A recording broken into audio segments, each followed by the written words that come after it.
Do you find yourself pulling away when things get serious in a relationship? If so, you might be grappling with a fear of intimacy. This is not just about shying away from physical closeness. It's a deep-seated emotional barrier that can profoundly affect your personal connections. Today, we will delve into 7 telling signs that suggest a fear of intimacy might be playing a role in your life. Stay tuned as we uncover these signs, and you might discover something new about yourself. First up, relationship sabotage. Imagine this. Just as things start to feel secure and comfortable in a relationship, suddenly everything feels overwhelming. This is a common scene for those who unknowingly sabotage their relationships. It's not about disliking the partner or wanting to be unhappy, it's a deeper, often subconscious fear of getting too close. Take Jenna, for example. Every time her relationships would start to deepen, she'd begin picking fights over trivial issues. Or consider Mark, who would become excessively critical of his partners, focusing on small imperfections as deal breakers. These behaviors are not random, they are defense mechanisms. As intimacy grows, so does their discomfort, leading them to create emotional barriers. Withdrawal is another classic move. Just as their partners start feeling connected, they might pull away, becoming distant without explanation. It's not that they don't desire closeness, they're just terrified of what true vulnerability might bring. If you're frequently finding faults or creating conflicts without clear reasons, you might be sabotaging your relationships due to a fear of intimacy. Next, let's talk about avoiding physical closeness. Imagine this. Someone reaches out to give you a hug and you instinctively step back. Or perhaps during a casual conversation, a friend's hand brushes yours and you quickly retract your own. These aren't just quirks or preferences for personal space. They could be indicators of a deeper discomfort with intimacy. This avoidance isn't necessarily about hygiene or personal boundaries. It's about what happens inside.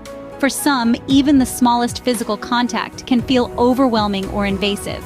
It's not just about the physical touch, but what it signifies: closeness, vulnerability, and a connection that feels too close for comfort. Why does this happen?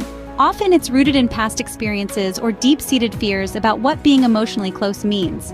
It could stem from previous betrayals or the anxiety of being hurt again. The skin, after all, is not just a boundary for our bodies, but can feel like the last defense against emotional exposure. If you're uncomfortable with physical closeness, it might be more than just not being a touchy-feely person. Sign number 3 is preferring superficial relationships. In the realm of connections, depth often translates to vulnerability, something that can seem daunting for those harboring a fear of intimacy.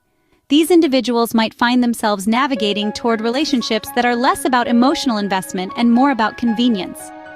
Think weekend flings or relationships defined solely by social media interactions, safe, controlled, and undemanding. This preference for the surface-level interaction isn't about a lack of desire for deeper connections. Rather, it's a protective strategy. It's easier to engage in light, casual banter over coffee than to delve into the nitty-gritty of personal fears and desires. In these scenarios, conversations skim the surface, much like a stone skipping over a lake, never quite sinking into the depths of more profound emotional waters. By choosing these types of relationships, one can avoid the complexities and potential discomforts that come with truly knowing and being known by another. It's a dance of detachment, where closeness is kept at arm's length. Think about your relationship choices. Are they deep, or do they barely scratch the surface? Moving on to emotional expression. When someone fears intimacy, they often find it challenging to peel back the layers of their emotions. Imagine having a treasure trove of thoughts and feelings locked away, but the key to opening this vault is nowhere to be found. This is what it feels like for those who struggle with expressing their emotions. They might experience a deep-set fear of being vulnerable, which in turn makes sharing personal experiences or feelings seem daunting. For many, this barrier isn't about not feeling emotions, but rather about the overwhelming anxiety that comes with the possibility of exposing these innermost thoughts.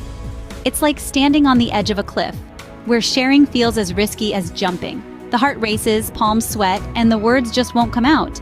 This internal struggle isn't just distressing, it can lead to significant misunderstandings and feelings of isolation in relationships. If sharing your feelings feels like a Herculean task, you might be struggling with a fear of intimacy. At number 5, we have a fortress of boundaries. Imagine building a castle, not just any castle, but one with walls so high and thick that no one can possibly scale them. That's an apt metaphor for someone who sets boundaries so extreme they effectively isolate themselves. This isn't just about preferring a night in with a book rather than a party. It's about creating a moat of emotional and physical distance so wide that it becomes nearly impossible for anyone to cross.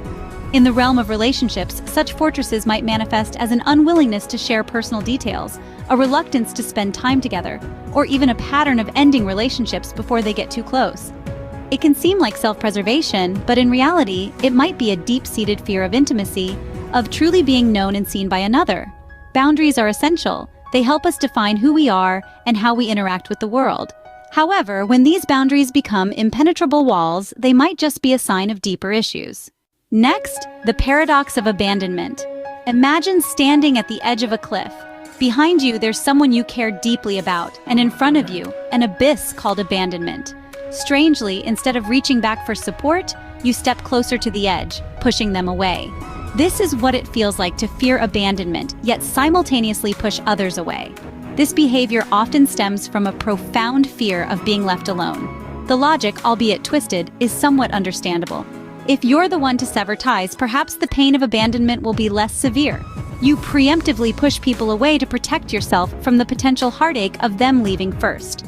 However, this defensive mechanism is a double-edged sword. It confuses those around you as they struggle to understand your mixed signals. One moment you desire closeness, the next, you're a fortress of solitude. This push and pull dynamic can be exhausting, often leading to the very abandonment you feared. If you find yourself pushing loved ones away because you fear they'll leave, it's time to reflect on this behavior. Lastly, let's discuss intellectualization. It's a fancy term, isn't it? But here's what it essentially means. Some individuals dive deep into the realms of thought, using their intellect as a shield against the emotional world. Picture someone who, when faced with a personal question about their feelings, switches the conversation to discuss Kant's philosophy or the economic theories of Adam Smith. It's not just a change of topic, it's a strategic maneuver. Intellectualization involves dissecting every emotional issue through a logical lens. Imagine a scenario where a partner expresses feeling neglected. Instead of addressing the emotional undertone, the response might be a detached analysis of human behavioral patterns or a lecture on the psychology of attention-seeking. This shift from heart to head isn't always obvious even to the person doing it. This behavior serves as a fortress, protecting one from the vulnerability that comes with emotional intimacy. It's as though the mind says, if I can explain this, I don't have to feel it. If you're hiding behind your intellect, you might be avoiding intimacy on an emotional level. We've covered 7 signs you might have a fear of intimacy, from sabotaging relationships to avoiding physical closeness, preferring superficial connections, struggling to express emotions, maintaining rigid boundaries, fearing abandonment while pushing others away, to relying on intellectualization. These behaviors can deeply affect your relationships. If you see these patterns in yourself, consider this an opportunity to explore these fears further.